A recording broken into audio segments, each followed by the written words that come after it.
A paz a todos, que Deus abençoe cada um de nós, você, sua família, não é? Seus parentes. Deixa eu ajeitar aqui a câmera. E nós vamos começar mais um vídeo, né? Que fala sobre a reforma da igreja. É uma série, né?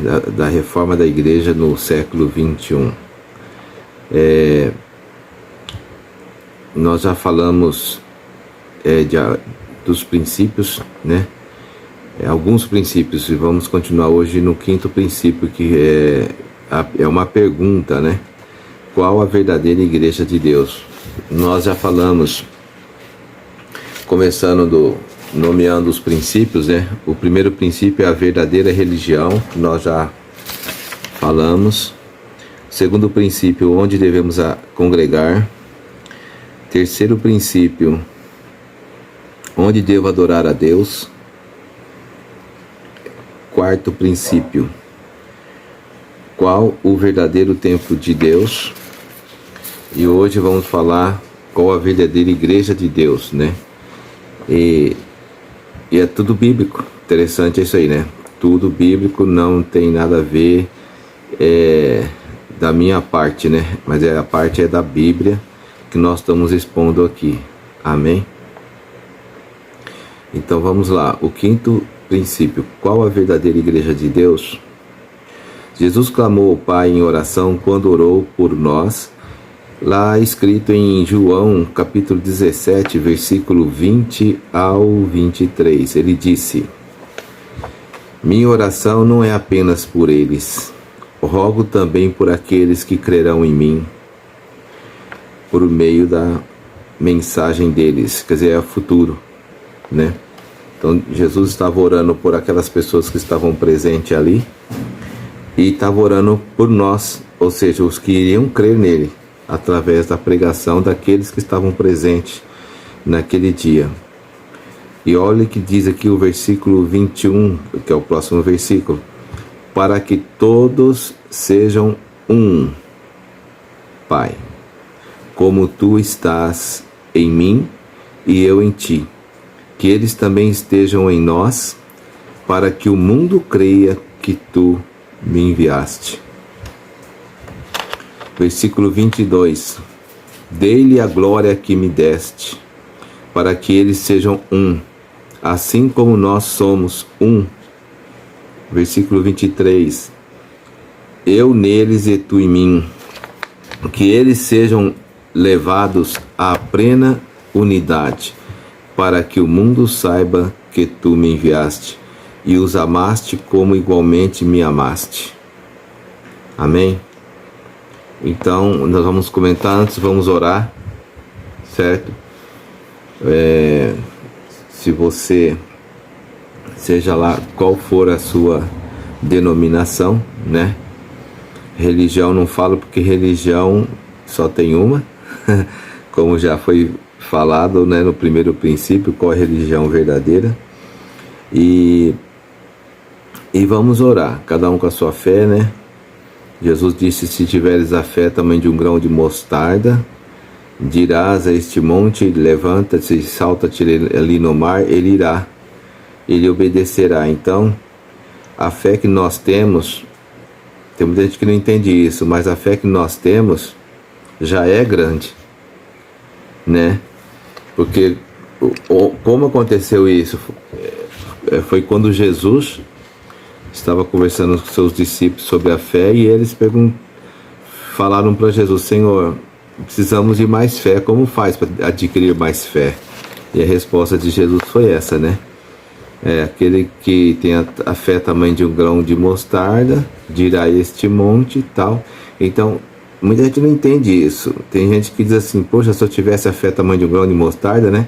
Então não entenderam nada do que Jesus quis dizer. O que Jesus quis dizer? Que todos nós temos essa fé pequena. Mas aí é como se fosse sincronizar ela, né? Se alguém disser a este monte, né? Provavelmente tinha um monte ali na frente e Jesus disse: se este monte salta daqui e vai no mar, ele fará isso. Se creres no coração e não duvidares. Ele obedecerá o que você disser, né? Então nós já temos esta fé, né? E também diz a palavra de Deus que a oração de um justo pode muito em seus efeitos. Amém? Então, por isso que a Bíblia fala para a gente orar a favor das autoridades do país em que entramos. Porque se houver paz naquele país, nós teremos paz. Amém? Então vamos orar. Senhor nosso Deus de misericórdia, que já perdoa nossos pecados, iniquidades e transgressões. Venha, Senhor, com o teu poder e unge a cada um de nós, Senhor, a nossa mente, o nosso entendimento, para que possamos ouvir e entender o que o Senhor está dizendo na sua palavra. Abra o entendimento de cada um, Senhor, e repreende já, papai, toda perturbação, toda obra das trevas, tudo que quer impedir que essas pessoas estejam ali atentas, aprendendo de ti e da tua palavra. Porque também está escrito lá em Oséias, Senhor, o meu povo perece porque lhes falta conhecimento. Que isso não venha acontecer no meio de nós, do seu povo, Senhor. Que possamos conhecer, papai. Em nome de Jesus, se houver alguém com enfermidade, com doenças, também em nome de Jesus repreendemos toda enfermidade e toda doença. Em nome de Jesus, de quem está ouvindo atentamente essa live, em nome de Jesus, eu repreendo agora, sai toda enfermidade, todo mal, sai agora em nome de Jesus e não volte mais. Amém? Deus abençoe então cada um e vamos continuar. Então nós lemos aqui sobre o quinto princípio, né? Qual a verdadeira igreja de Deus, que está lá em João 17, de 20 a 23. Eu vou lendo agora explicando. Ele disse, Jesus disse, né? Minha oração não é apenas por eles. Quer dizer, quando Jesus orava por nós, intercedendo por nós, e havia vários discípulos naquele momento, e ele orava dizendo isso, né? Minha oração não é apenas por eles, que é aqueles lá que estavam lá, presente. Rogo também por aqueles que crerão em mim, por meio da mensagem deles, porque para que todos sejam um. Olha como isso é importante, irmãos. Hoje somos um, não? O que vocês acham? Quantas denominações existe por aí?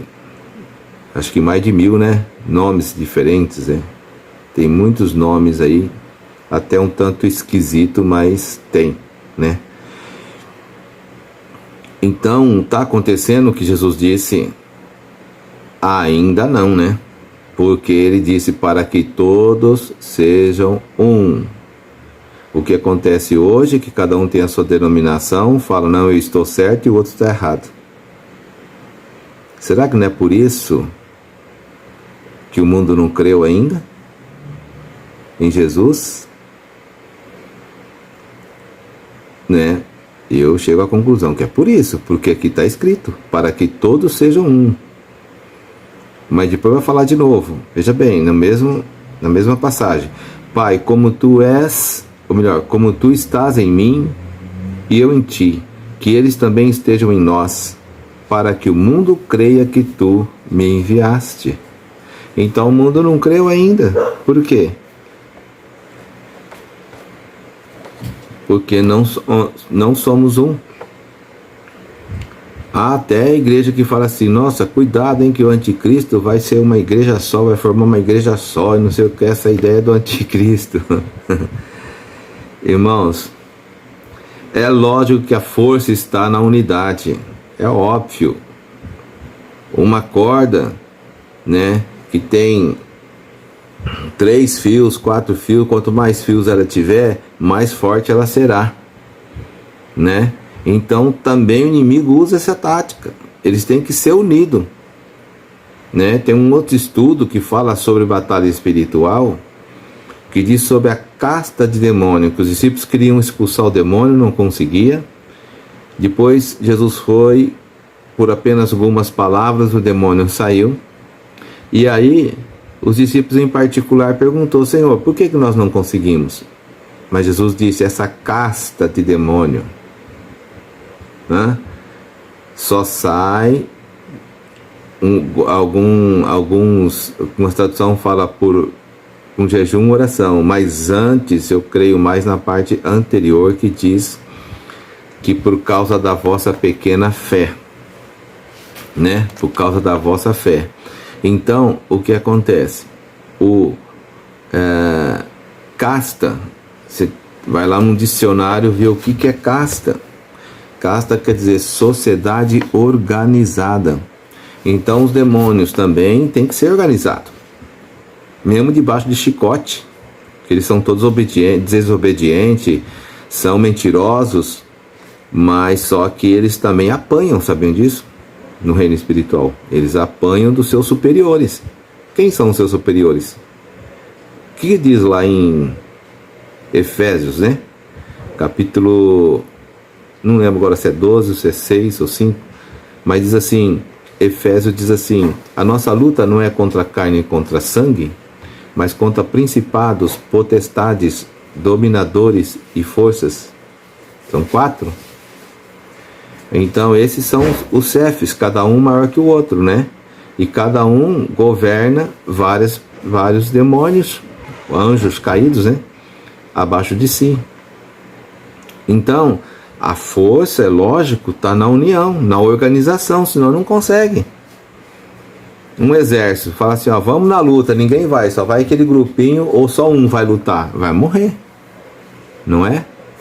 Então, qual que é a tática do inimigo? É a mesma da parte do bem também, nesse sentido sim, que é a união, é a união das pessoas.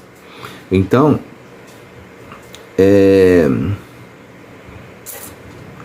para que todos sejam um, né? Aí diz assim no versículo 22: dei-lhes a glória que me deste, para que eles sejam um, assim como nós somos um, Pai e o Filho. Eu neles e tu em mim, que eles sejam levados à plena unidade, para que o mundo saiba que tu me enviaste.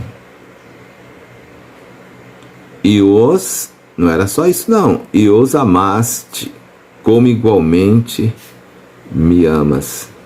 Aleluia, glória a Deus. Isso é maravilhoso, irmãos.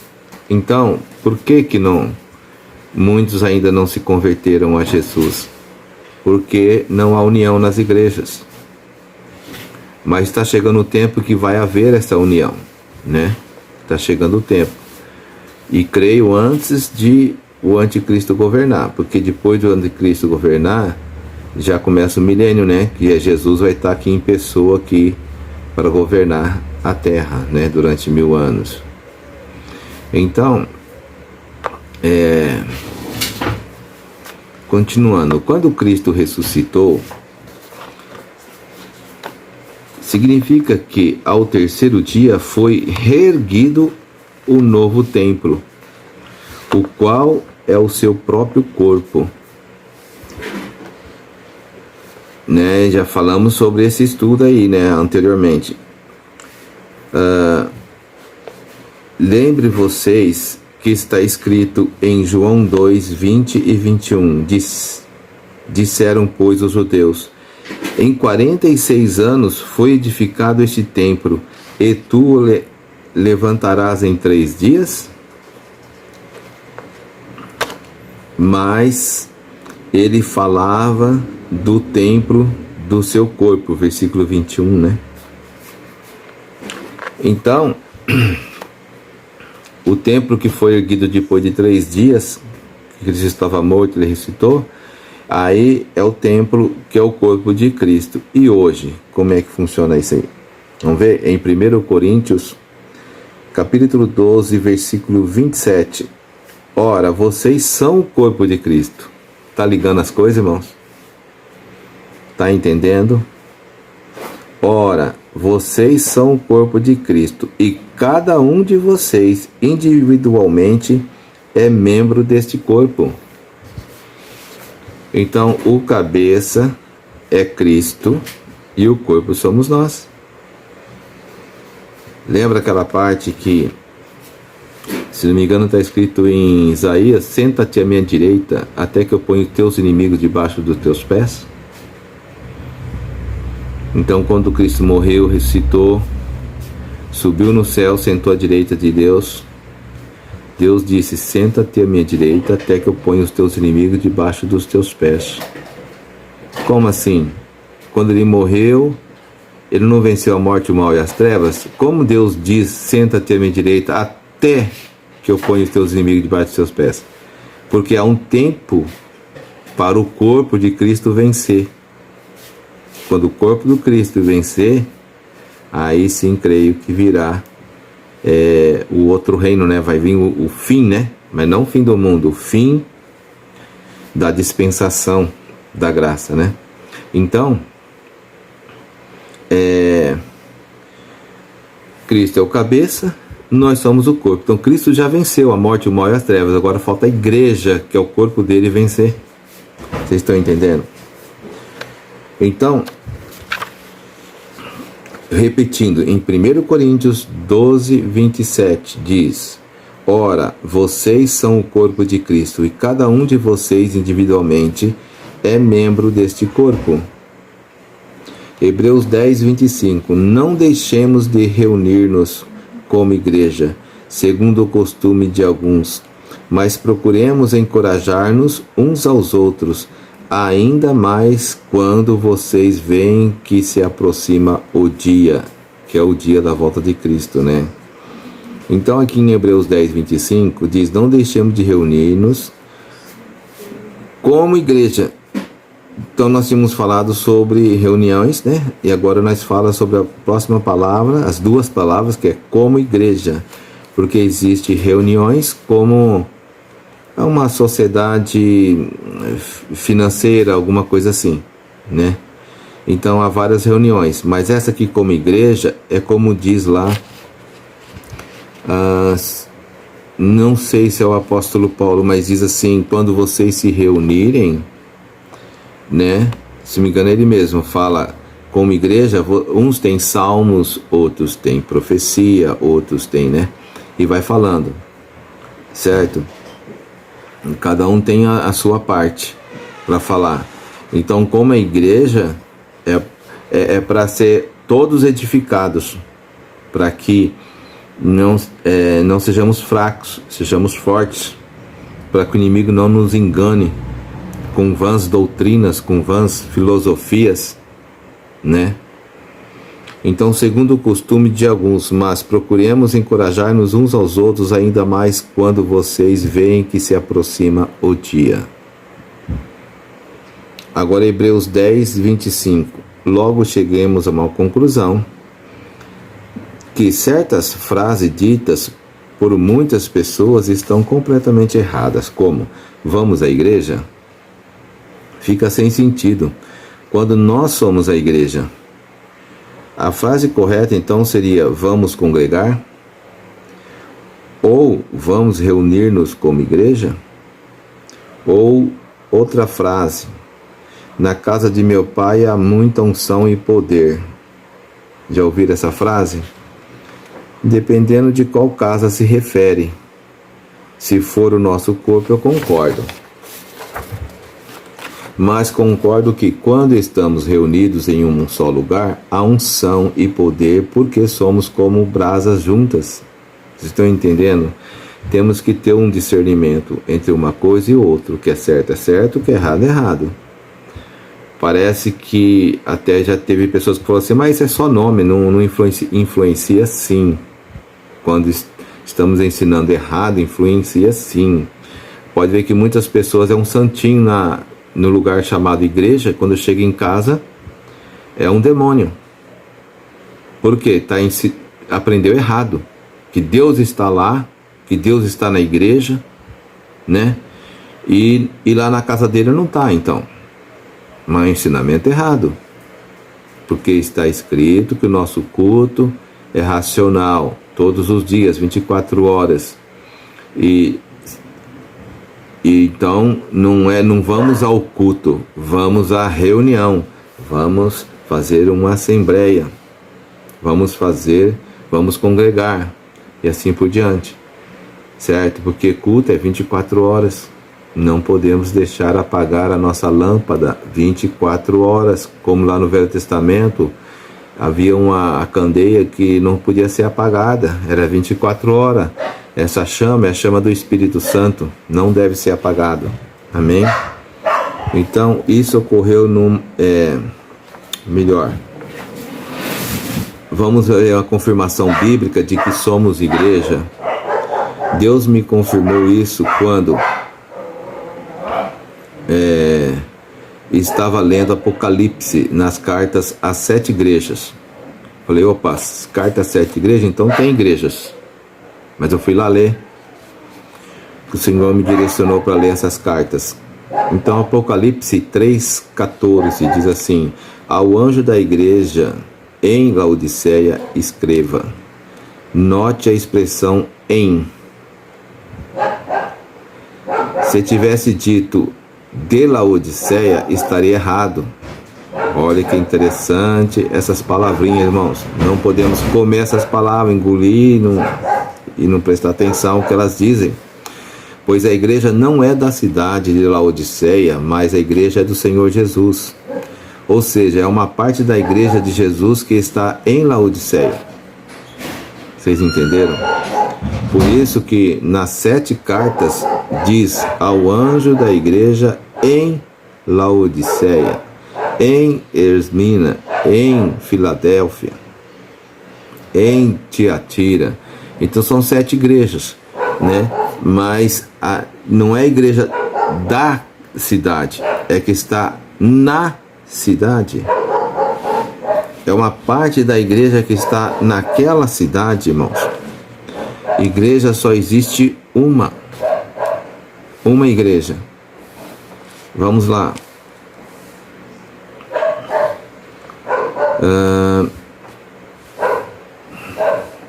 Deixa eu me localizar novamente. Depois que descobri isso, foi que entendi a mudança do nome da denominação Congregação Cristã do Brasil, né? Sem conversar com ninguém lá, Deus e a Bíblia, eu acabei descobrindo por que eles mudaram o nome. Então eles mudaram o nome da Congregação Cristã do Brasil para a Congregação Cristã no Brasil. Mudou essa palavrinha, irmãos, de do para no. Isso ocorreu numa de suas reuniões extraordinárias no passado. Conversei com um dos anciões e ele confirmou o motivo da mudança. Aproveitei a ocasião e perguntei como se chama lá nos Estados Unidos e ele me respondeu: Congregação Cristã nos Estados Unidos. Nisso eles têm razão. Está explicado por que da denominação Assembleia de Deus e eles apresentam o nome da cidade em que se encontram. E o sinônimo de assembleia é associação, congregação. Vai no dicionário lá e vê que é isso que eu estou falando. Agora uma nota importante. Em 2 Coríntios capítulo 8, né, nos versos 23 e 24, fala de Tito como representante das igrejas, né? Aí você fala, opa, tem igreja então. Só que, porém, nas traduções NVI e João Ferreira de Almeida, da Bíblia para estudantes, tradução do inglês para o português, diz das assembleias. Então não é representante das igrejas, é representante das assembleias, cujo sinônimo é congregação ou associação. Amém? Então está feito aí o estudo. Qual a verdadeira igreja de Deus? Então, a verdadeira igreja de Deus, chegamos à conclusão que ela é o corpo de Cristo e está situada no mundo todo, espalhada no mundo todo. Aonde estiver 2 ou 3 reunidos no nome de Jesus, Ele está no meio deles. A religião verdadeira é Jesus, porque é o único que nos religa a Deus. E os cultos não existe, mas sim o culto 24 horas. Nosso culto racional, nossos atos de justiça. Amém? Então, nós estamos aqui já no 25 minutos de estudo. Dá o seu link, seu like, né? Seu positivo aí, se gostou. Se inscreva também, porque quando eu tiver com 50 pessoas inscritas, eu consigo fazer ao vivo. Aí a gente consegue conversar de imediato, né? Se alguém perguntar, já dá para responder. Desde que não exista muita gente também, né? Depois que houver aí os seus 1000 e pouco, já fica mais difícil. Então, mas o mínimo é 50 pessoas. Então, ajuda o canal, clicando aí no positivo e se inscrevendo, amém? Deus abençoe a todos, eu agradeço. E que o amor de Deus, a graça de nosso Senhor e Salvador Jesus Cristo e a comunhão do Espírito Santo esteja com cada um de vocês, hoje e sempre. Amém?